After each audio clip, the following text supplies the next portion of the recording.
প্রথম আলো নিউজটা করেছে এই ব্যাপারে আমি কিচ্ছু জানি না। আমাকে কোনোদিন ফোনও দেয় নাই, ডিজিএফআই বলেন, আমাদের সরকারের অনেক ইয়ে থেকে আমাকে জানানো হয়েছে যে কিভাবে কিভাবে মারা গেছে, আমরা সকল তথ্য ওখানে দেয়া আছে। কিন্তু হুট করে ওই নিউজটা দেখে আমি কখনো ভিতরেও ঢুকি নাই। হ্যাঁ, একদিন পরে আমাকে একজন বলতেছে যে নিউজটা দেখেন। আমি তো আচ্ছা দেখলাম। আমি না ওই লিস্টে যায় মানে হাত পা আমারই করতেছে যে এটা কেন হইলো। আমি ভিতরে যাই, সবগুলা পড়লাম। পড়ার পরে দেখি কি আমার কোনো ইয়ে নেই, মানে আমাদের কাহিনীটা নাই। সবার কাহিনী আছে, কিভাবে মারা গেছে, কেন ভুয়া বলা হয়েছে এরকম। তো এটা নিয়ে আসলে আমি এখন পর্যন্ত কিছু বলি নাই। আমার সরকারের প্রতি আমি আস্থাশীল। একটা পত্রিকা বললেই আমার হাজব্যান্ড ভুয়া হবে না, কারণ আমার হাজব্যান্ডের সাথে আমি ছিলাম সেদিন 5ই আগস্ট। আমরা দুইজনে বের হয়েছিলাম হচ্ছে গণভবন ঘেরাওয়ে, 11:30টায় আমরা বিজয় সরণিতে ছিলাম। সেই বিজয় সরণির মোড়টা আমরা ক্রস করার পরেই মানে আমার ধোঁয়া লাগতেছিল, আমি কেমন জানি বলতে পারতেছি না। তারপরে আমি রাস্তার সাইডে গেছি, আমার হাজব্যান্ডের পাচ্ছি না। কতক্ষণ পরে আমি হাজব্যান্ডের খুঁজতে দেখি আমার ফুটপাতে উনি পড়ে আছে, সবাই ছাত্র জনতা ওনাকে করতেছে। তো আমি পরে খেয়াল করতেছিলাম যে এখান থেকে তার ব্লাড বেরোচ্ছে। এটা আসলে আমি পরে খেয়াল করছি। আমরা অনেক পরে সোহরাওয়ার্দীতে নিয়ে গেছি, ওইখানে ভর্তি নেয় নাই। তারপরে আবার সেই হৃদরোগে নিয়ে গেছি।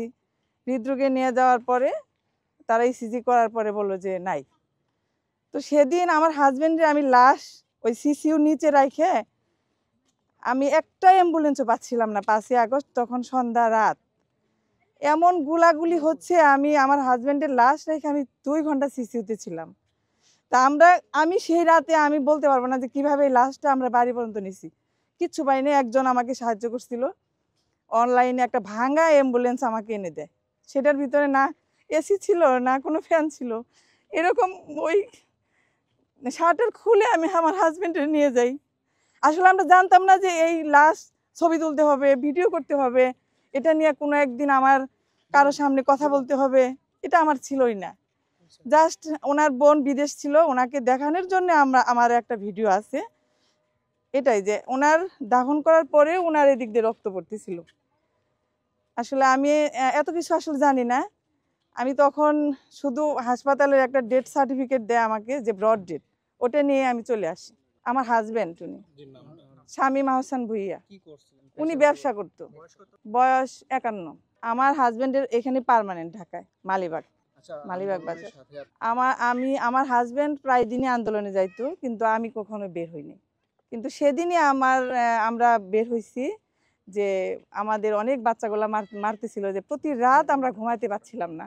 এমন হচ্ছে যে আমাদের আমরা প্রতি রাতে কোনোদিনই আমরা ঘুমাতে পারি না, সত্যি কথা। এই 18 জুলাইয়ের পরে থেকে কোনো কিছু শেয়ার করতে পারতেছি না ভালোভাবে। তারপরেও যা পারছি আমরা ফেসবুকে অ্যাক্টিভ ছিলাম সব সময়, কারণ হচ্ছে যে মানুষ যেন বুঝে যে এই যে বাচ্চাগুলো মারতেছে, আসলে রাজনীতির সাথে আমাদের কোনো ইয়ে নেই, কিন্তু এই বাচ্চাগুলো যে মারতেছে এটা সহ্য করতে পারতেছিলাম না। এই যে গণহত্যা, এটার বিচার করতে হবে। আমাদের এই যে এতগুলা সন্তান, আমি বলবো আমাদের সন্তানগুলার কেউ পরিচয় পায় না। এক একজনের মা বাবা এসে কান্নাকাটি করে, ভাইরা।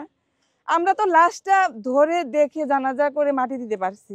সেদিন হয়তো আমি না থাকলে আমার হাজব্যান্ডের লাশও এইভাবে অজ্ঞাত হইতো। তো এই যে এইগুলা যে সরকার 1 বছর হইলো এখনো ডিএনএ টেস্ট করতেছে না, তা আমরা কবে আর পাবো? এই সরকার গেলে কি আমরা আর কোনোদিন এটা পাবো? মনে হয় না।